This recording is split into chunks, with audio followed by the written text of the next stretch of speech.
The last thing anyone expected on a peaceful Sunday morning was a gun pointed at my daughter's head by a fake cop who patrolled the neighborhood like he was sheriff of the Wild West. Madison stood there in her running shoes, sweat dripping down her temple, a wry smile tugging at her lips, as if she were deciding whether to dismantle the man or simply laugh at the absurdity of it all. 5 seconds, maybe less. That was all it took for every neighbor within earshot to realize something explosive was about to happen. And it all started because the Homeowners Association decided we needed a security force with more ego than authority. It had been only 2 months since we moved into Willow Creek Ranch Estates, a sprawling suburban community with giant lots, wide open pastures, and unfortunately, an HOA board that took itself a little too seriously. Madison had come to stay with me after retiring early from her role as a Navy SEAL instructor.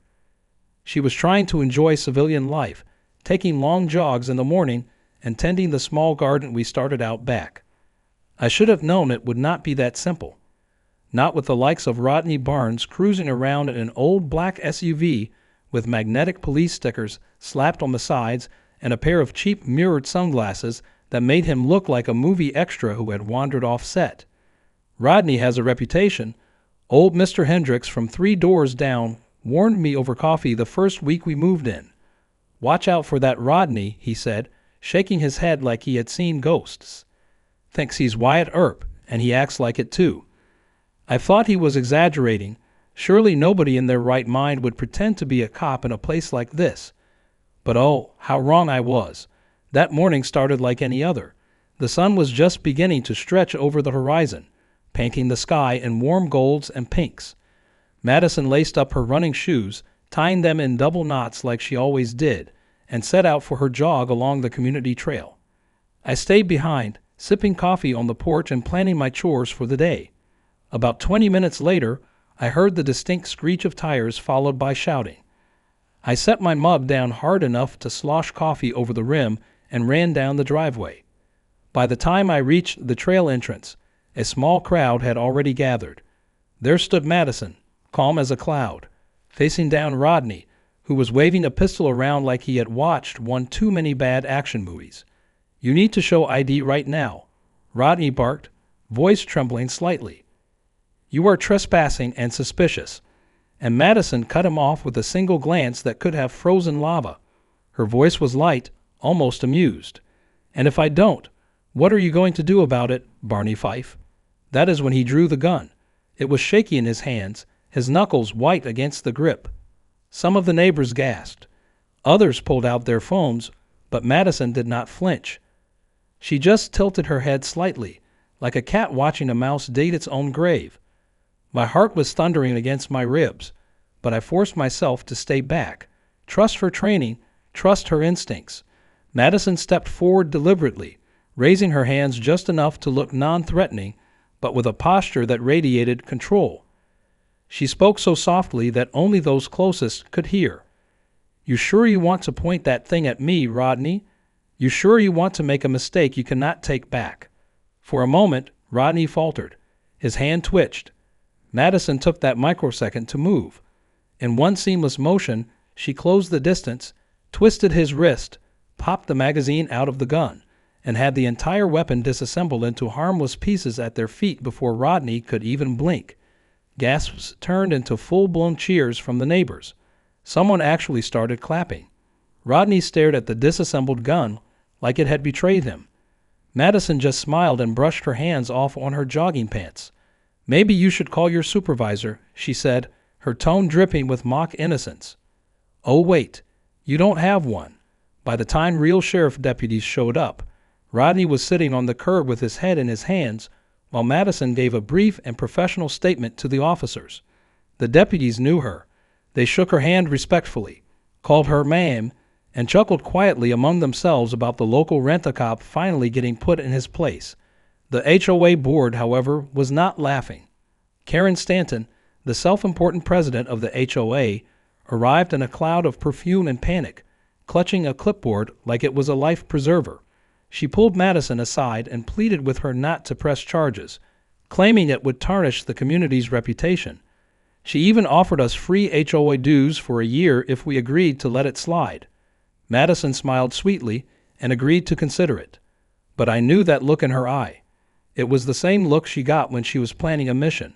Calm, focused, relentless. Rodney and the HOA thought they had gotten off easy. They thought wrong. As we walked back to our house, Madison threw an arm around my shoulders and laughed softly. "You know," she said, "if these people think they have seen a storm, they haven't seen anything yet." I grinned despite myself, already imagining the fireworks to come. Sometimes justice needed a little nudge. Sometimes it wore running shoes and a wicked grin. We were just getting started. Madison did not rush her revenge. She was never the type to strike in anger. Everything she did was calculated, thoughtful, like a chess player who could see 20 moves ahead. That morning after the confrontation with Rodney, she went about the rest of her jog as if nothing had happened. I watched from the porch, marveling at her calmness. When she returned, she tossed me a mischievous grin and simply said, "We are going to have some fun with this." I did not need to ask what she meant. I had seen that look before, during her training days, when a plan was already forming in her mind. The next few days passed quietly on the surface, but underneath, Madison was setting the stage. She spent hours walking around the neighborhood, jogging the trails, visiting the clubhouse, and chatting casually with the neighbors. Every encounter seemed harmless, but I noticed she was asking small, sharp questions. Harmless questions about how long Rodney had been patrolling, who paid for the security, how violations were issued. She gathered every answer carefully, piecing together the bigger picture. It became clear that Rodney was not just some overzealous volunteer. The HOA had quietly hired him under the table, using residence dues without any vote or proper background check. He had no license, no training, no authority whatsoever. He was just a man with a cheap badge, a second-hand gun, and a dangerous amount of ego. Madison decided she needed evidence, real, undeniable evidence. Late one evening, after most of the neighborhood had gone to sleep, we snuck around setting up small hidden cameras at strategic spots. A few at the main trail entrance where Rodney loved to hassle joggers, one near the clubhouse, and another close to the HOA office. Madison was methodical about it, choosing angles that would capture faces, voices, and actions without being easily spotted. I found myself caught up in the excitement, adrenaline buzzing through me like we were part of some covert operation. It did not take long for the cameras to pay off. Within 2 days, we had footage of Rodney stopping a teenage boy riding his bike and accusing him of being a threat to community safety. The poor kid was nearly in tears while Rodney lectured him about loitering. Another recording caught Rodney demanding a permit from a woman who was setting up balloons for her daughter's birthday party. He threatened her with a $500 fine for unauthorized event hosting. She was so flustered she started crying right there in the grass. Watching it made my blood boil, but Madison remained cold and focused. "This is good," she said, downloading the footage onto her laptop. "This is very good." While gathering evidence, Madison also turned her attention to the HOA itself. She attended a board meeting disguised as an interested new resident wanting to volunteer. Her charm was like honey to the board members, who saw her as a potential ally. They welcomed her with open arms and loose lips over lukewarm coffee and stale donuts. Madison learned that not only was Rodney unofficially hired, but the HOA had been funneling money into his so-called security patrol by raising fines on minor violations. They even had a slush fund marked Neighborhood Beautification that was actually used to pay for Rodney's gas, his uniform, and even his fake badge. It was corruption in the most ridiculous and sloppy form. One particularly juicy night, Madison overheard Karen Stanton and another board member whispering about how to handle us. They wanted to slap us with violation after violation until we either moved out or gave up. They called Madison a troublemaker and me an old fool who could be easily pressured. Madison recorded every word. She sat across from them, smiling sweetly all the while. Saving their downfall to her hard drive. When she came home that night, she was buzzing with excitement. She played the recording for me, and I shook my head in disbelief. "They think they can bully you," she said, laughing softly. "They have no idea who they're dealing with." It was in that moment that Madison decided it was not enough to simply take Rodney down. The whole rotten board needed to be exposed. She wanted justice, not just for us, but for every neighbor who had been bullied, fined, and scared into silence. As the days passed, Madison kept collecting evidence, piling it up like dry kindling ready for a spark. She organized it meticulously, labeling videos, noting dates and times, and creating a timeline of the HOA's illegal activities. She even made a flowchart showing how the money moved from resident dues to Rodney's pocket. It was ironclad, undeniable, and damning. Meanwhile, Rodney seemed to think he had scared Madison off. I saw him smirking from his SUV a few times as he slowly drove past our house, sunglasses gleaming in the sun.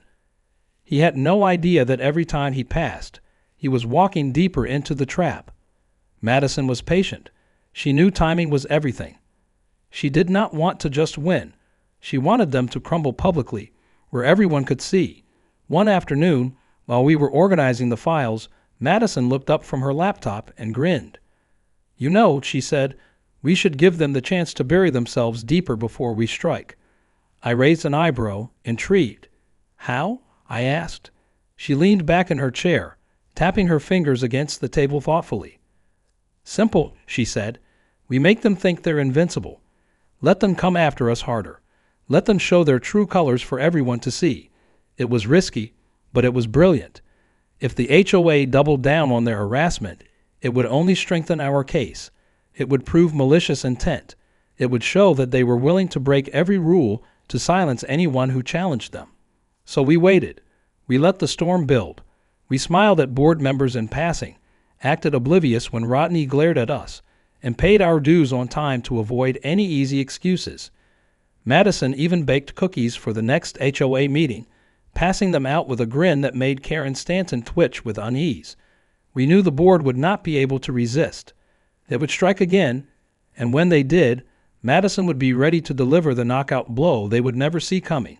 The calm before the storm did not last long. Just 3 days after Madison decided to let the HOA expose themselves, the first wave of retaliation hit.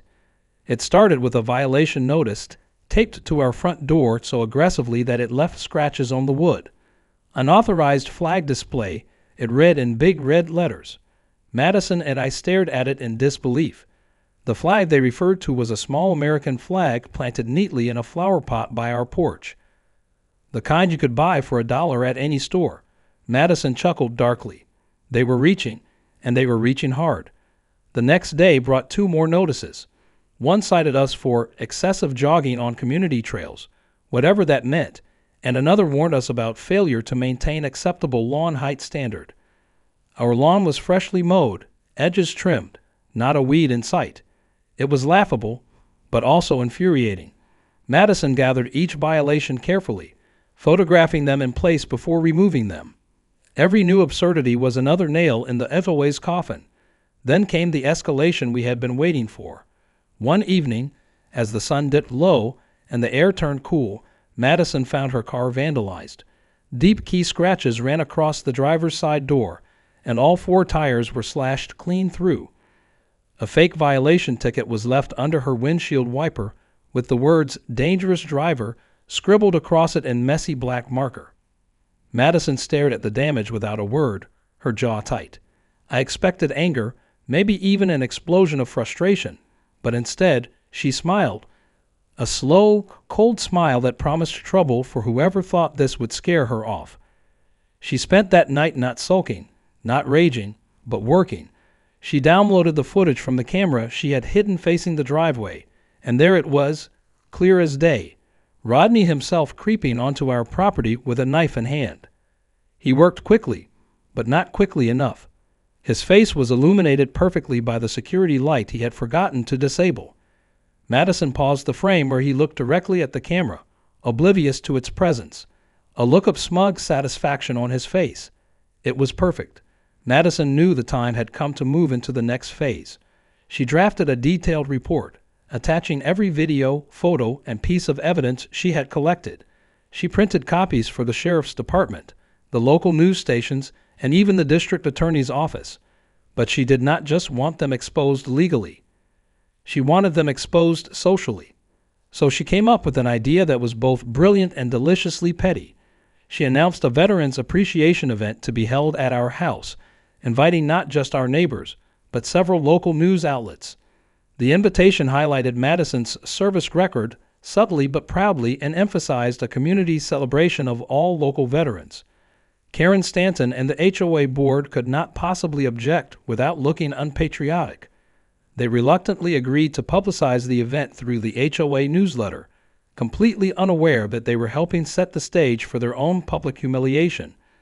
In the days leading up to the event, Madison prepared meticulously. She cleaned up the front yard, set up tents and chairs, and arranged a buffet of homemade food. We strung up red, white, and blue decorations everywhere. It looked like a 4th of July party in full swing. Neighbors were excited. Several of them approached Madison privately to say how much they admired her courage for standing up to the board. The support fueled her determination even more. On the morning of the event, the news vans rolled in. Reporters with bright smiles and sharp instincts unloaded their cameras and microphones. Madison greeted them warmly, handing out press kits that contained a summary of her evidence and a timeline of events. The reporters' eyebrows shot up as they read. I could see the fire ignite in their eyes. A corrupt HOA president, an armed impersonator, a war hero wronged. It was a story too good to pass up. The HOA board arrived late, flustered, and tight-lipped. Karen Stanton wore a strange smile that looked more like a grimace. Rodney was conspicuously absent, likely hiding in whatever hole he thought would protect him. Madison played her part perfectly. She gave a short, heartfelt speech about community, honor, and standing up for what was right. She thanked her fellow veterans, and then, with the smoothness of a master strategist, she turned the floor over to the reporters. One by one, they began asking the board questions. At first, the board tried to dodge and deflect, but Madison had anticipated this. She had given the reporters not just documents but direct links to video evidence hosted online. When Karen Stanton tried to deny any knowledge of Rodney's behavior, a reporter pulled out a tablet and played the footage of her whispering about targeting Madison. Another reporter produced the recording of Rodney threatening the teenage boy. The board began to sweat visibly, wilting under the weight of undeniable proof. Neighbors who had gathered for the celebration now turned into a silent, judgmental audience. Murmurs of outrage and disbelief rippled through the crowd. Faces turned from polite to furious in a matter of minutes. Madison stood back, arms crossed, watching the spectacle unfold with a calm satisfaction. She did not need to say a word. The truth was speaking louder than any speech could. Karen Stanton stammered out an apology, but it was too late. The damage was done. The image of the proud HOA board collapsed like a house of cards in a hurricane. Just as things could not get worse for them, 2 sheriff's deputies arrived, stepping out of their cruiser with firm purpose. They were there to take official statements and to serve Rodney and the board with notices of investigation. One of the deputies even thanked Madison publicly for bringing the issue to light and protecting the community. As the event wound down, Madison mingled with the neighbors, accepting their thanks with humble grace. She laughed and joked with the veterans, shared stories about her service, and listened to theirs. The tension that had hung over Willow Creek Ranch estates for so long finally began to lift. The spell of fear and intimidation was broken. That night, as we packed away the decorations and folded up the tables, Madison turned to me and grinned. "Phase 1 complete," she said. "Now let's see how deep the rot really goes." If the HOA thought the storm had passed after the Veterans Appreciation event, they were in for a rude awakening.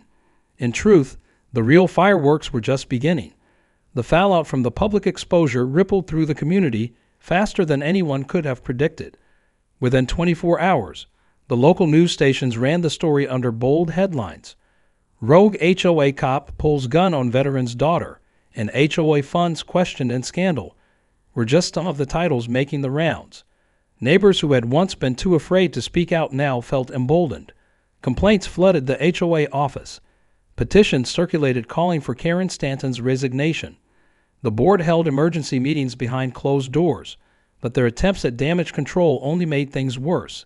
They were cornered and desperate, and desperation makes people reckless. The first sign of their recklessness came when we received yet another violation notice, this time for hosting an unauthorized public event. Madison read it out loud, her voice dripping with amusement. "Unauthorized public event," she repeated, raising an eyebrow. "You mean the one they publicly promoted in their own newsletter?" She carefully added the notice to her growing file of HOA stupidity. They had no idea that every petty retaliation only strengthened the case against them. The next escalation came 2 days later when a large certified letter arrived. It was an official notice from the HOA's legal team threatening to sue us for defamation, harassment, and creating a hostile environment. Madison burst out laughing as she read the letter. It was so poorly written and legally flimsy that it might as well have been scribbled in crayon. She decided to respond in a way that would ensure maximum humiliation. She wrote a polite but firm reply, citing all the federal and state protections she had under whistleblower laws, veteran rights laws, and property owner protections. She attached a copy of her complaint already filed with the district attorney and a list of media contacts who had covered the event. She mailed it back with a tracking number and a smile. Meanwhile, the harassment from Rodney had not completely stopped. Though he kept a low profile in person, strange things began happening. Our mailbox was knocked over twice. Someone dumped trash onto our lawn late at night. Anonymous notes appeared taped to our garage door, telling us to move or else. Madison installed more cameras, and this time she caught a group of teenagers hired by Rodney sneaking onto our property. When confronted, the kids confessed that Rodney had paid them $20 each to cause trouble. That footage alone was enough to have him charged with conspiracy and harassment. Madison compiled all the new evidence and sent updated packets to the sheriff's office and news outlets. She also sent copies to the state agency that regulates HOAs. Every action they took against us, every violation, every threat, was now neatly documented and tied back to the original corruption. It was like watching someone dig their own grave one shovelful at a time, while Madison simply handed them better shovels. Despite the growing mountain of evidence, Karen Stanton and her cronies still clung to their power like shipwreck survivors clinging to driftwood. They announced a special HOA meeting to discuss urgent matters of community interest, clearly hoping to spin the narrative back in their favor. Madison and I showed up early, seating ourselves right in the front row. The room filled quickly. It was standing room only, with neighbors buzzing quietly among themselves. The tension was so thick you could have cut it with a knife. Karen Stanton took the podium, her face tight and pale. She launched into a prepared speech about community unity and misinformation campaigns harming the neighborhood. It was full of vague accusations and passive-aggressive digs, clearly aimed at Madison and me. She urged residents to remember the good the HOA had done and to reject negativity. It might have worked if not for what happened next. Halfway through her speech, a reporter from one of the local news stations stood up and asked bluntly, "Mrs. Stanton, can you explain the unauthorized use of HOA funds to pay an unlicensed security guard who impersonated law enforcement?" Murmurs of shock rippled through the crowd. Karen Stanton stammered and blushed deep red. She tried to dodge the question, but the reporter pressed harder, citing specific amounts listed in the HOA financial report. Then another neighbor stood up, waving a violation notice he had received for planting sunflowers in his backyard. He shouted that the board was corrupt and needed to resign. Another neighbor chimed in, and then another. Within minutes, the meeting descended into chaos. Residents shouting over each other, demanding accountability. Madison stayed seated, arms folded, a small satisfied smile playing on her lips. She had predicted this exact outcome. Karen Stanton tried to gavel the meeting to order, but nobody was listening. Someone started chanting, "Resign, resign, resign," and within seconds, the whole room picked it up. The board members looked terrified, huddling together like cornered animals. It was a complete and total collapse of their authority. Realizing the meeting was lost, Karen Stanton adjourned it abruptly and fled out the back door with the rest of the board trailing behind her. The residents stayed behind, talking animatedly about organizing a formal recall vote. Several neighbors approached Madison to thank her personally, shaking her hand and pledging their support. It was clear that the tide had turned. The HOA regime that had ruled through fear and bullying was crumbling, and Madison was the one who had kicked down the first domino. That night, as we sat on the porch sipping sweet tea, Madison looked up at the stars and said quietly, "Justice is not always loud. Sometimes it is just persistent." I nodded, feeling a deep sense of pride. She had faced down bullies, corruption, and intimidation without ever lowering herself to their level. She fought smart. She fought fair. And most importantly, she fought for the right reasons. We knew there was still work to be done. Rodney still needed to face formal charges. The board still needed to be officially removed. But the hardest part was over. The fear was gone. The truth was out. And the community was awake. Madison leaned back in her chair, hands behind her head, a contented smile on her face. "They wanted a fight," she said softly. "They should have picked someone else." The days that followed the disastrous HOA meeting were some of the most satisfying we had experienced since moving to Willow Creek Ranch Estates. It felt like a thick fog had lifted, and the neighbors, once hesitant and fearful, were now energized and determined to take back their community. Madison kept a careful eye on everything, making sure no one tried to pull any last-minute tricks. She knew desperate people sometimes did foolish things, and she was not about to let her guard down when the finish line was in sight. True to their nature, the HOA board members did not go quietly. Karen Stanton released a letter to all residents claiming that she was the true victim, that she had been misled by Rodney, and that the accusations against her were politically motivated by people who wanted to destroy the community. It was laughable. Nobody bought it, especially not after Madison made sure that the local news stations had all the financial documents and video evidence showing Karen Stanton's direct involvement. Public opinion turned so completely against her that she could barely leave her house without facing cold stares and whispered conversations. Meanwhile, the sheriff's department moved quickly. Rodney was officially charged with impersonating a law enforcement officer, illegal possession of a firearm on private property without permission, and harassment. Deputies arrested him at his home without incident, although it was reported that he tried to flash his fake badge at them one last time. The irony was not lost on anyone. He was led away in handcuffs, head down, while a few brave neighbors stood nearby, filming the arrest with their phones. Madison watched the footage later that night, a satisfied grin playing at the corners of her mouth. The arrest was only the beginning.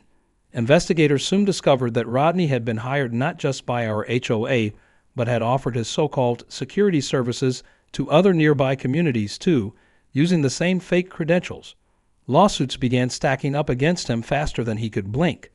It was clear that his little empire of intimidation was built on nothing but bluster and lies, and now it was collapsing under the weight of real consequences. At the same time, the residents of Willow Creek Ranch Estates organized a formal recall vote. Madison, though offered a leadership position, declined to run for any board seat. She preferred to work behind the scenes, advising and assisting where needed, but letting the community find its own voice. She understood better than anyone that real change had to come from the people themselves, not from one person acting as a savior. The vote was swift and decisive. Karen Stanton and 4 other board members were removed from their positions by a landslide. In their place, a new board was elected, composed of neighbors who genuinely cared about fairness, transparency, and restoring trust. Their first act was to conduct a full independent audit of the HOA finances, and their second act was to permanently ban any form of unlicensed security from ever operating within the community again. With the corrupt board dismantled and Rodney facing criminal charges, life at Willow Creek Ranch Estates began to return to something resembling normal. The fear that had once hung over every gathering, every neighborly chat, was gone. People laughed more easily now. Children played in the parks without being harassed. Flags fluttered proudly on porches without fear of citation. It was a small victory in the grand scheme of things, but for those who lived here, it felt monumental. Madison did not gloat.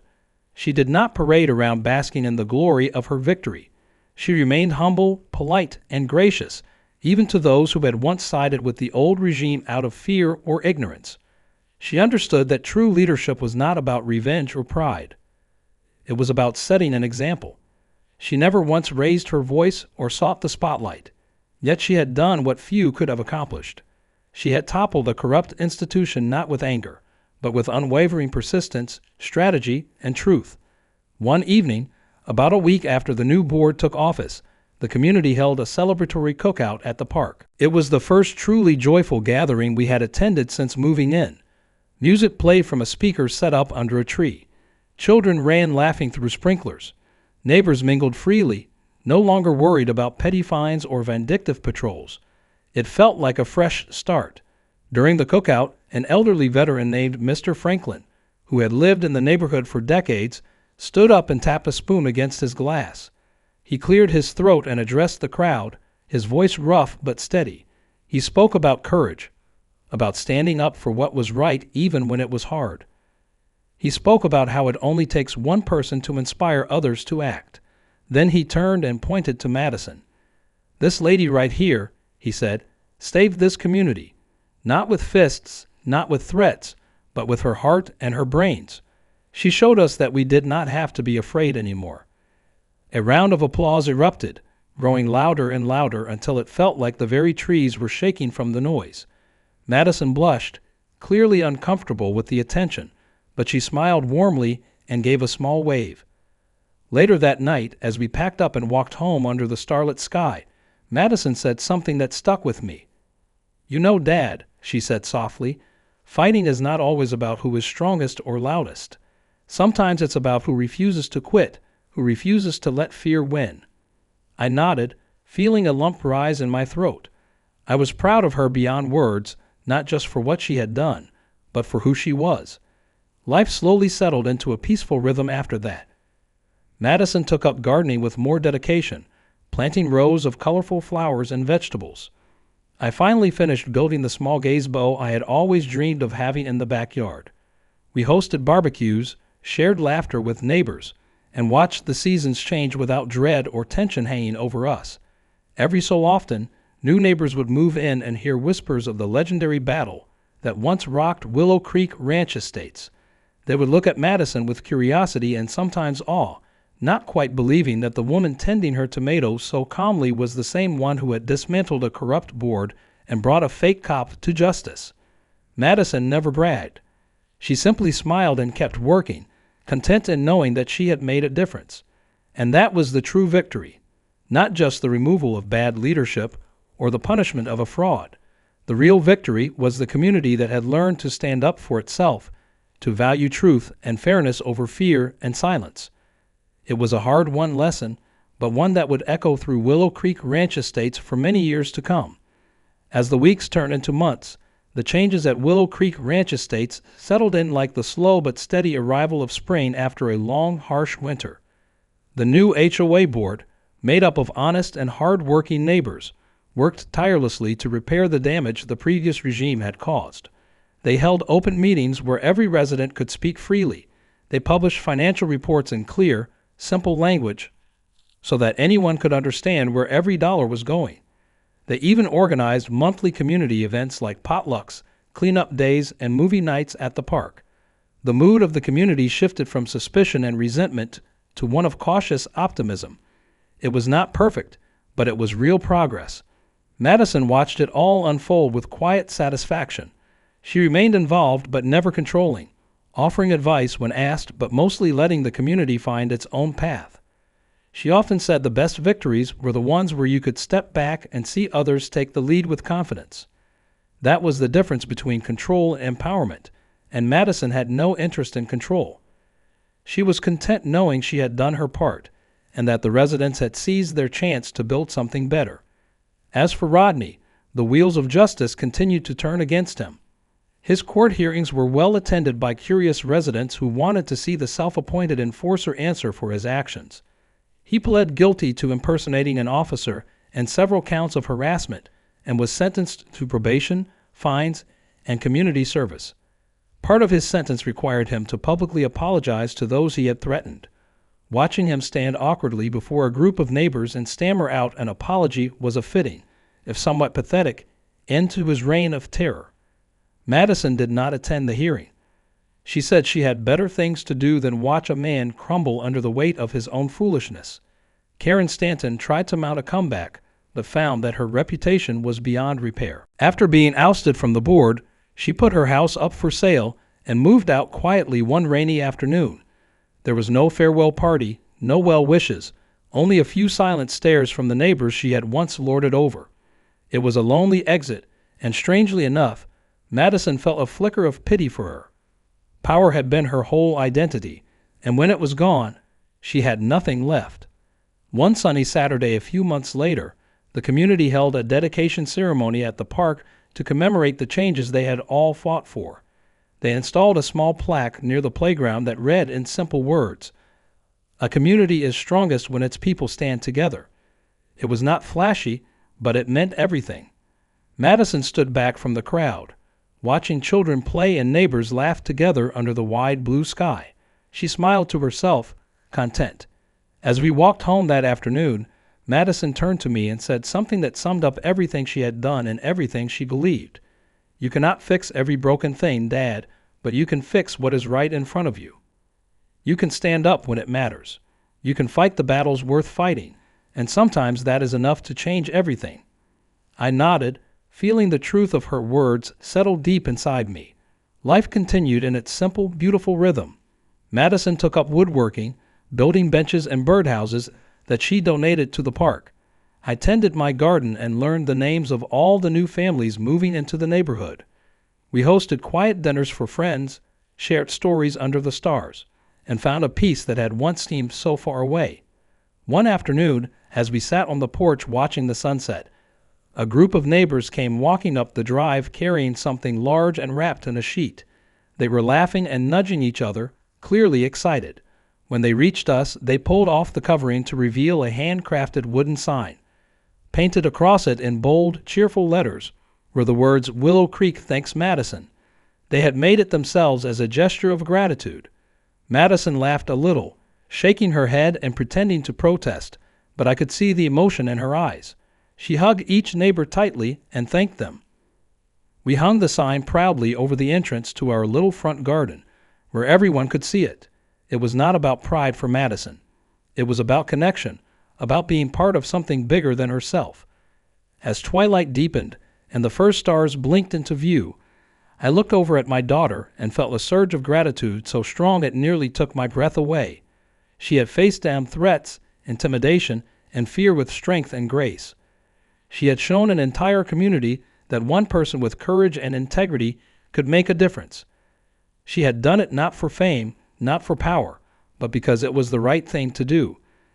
And so life at Willow Creek Ranch Estates settled into a new and better normal. Neighbors looked out for each other.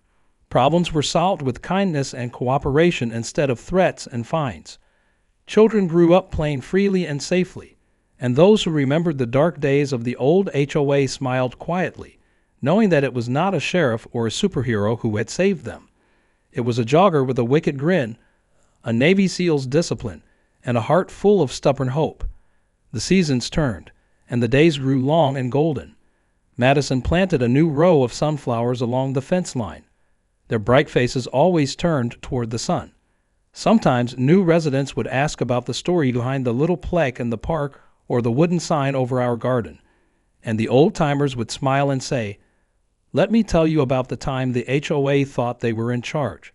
And somewhere, just beyond the sound of laughter and wind in the trees, Madison would be smiling too, planting seeds not just in the soil, but in the hearts of everyone who had learned through her example that standing up matters, that truth matters, and that sometimes the smallest battles win the biggest wars.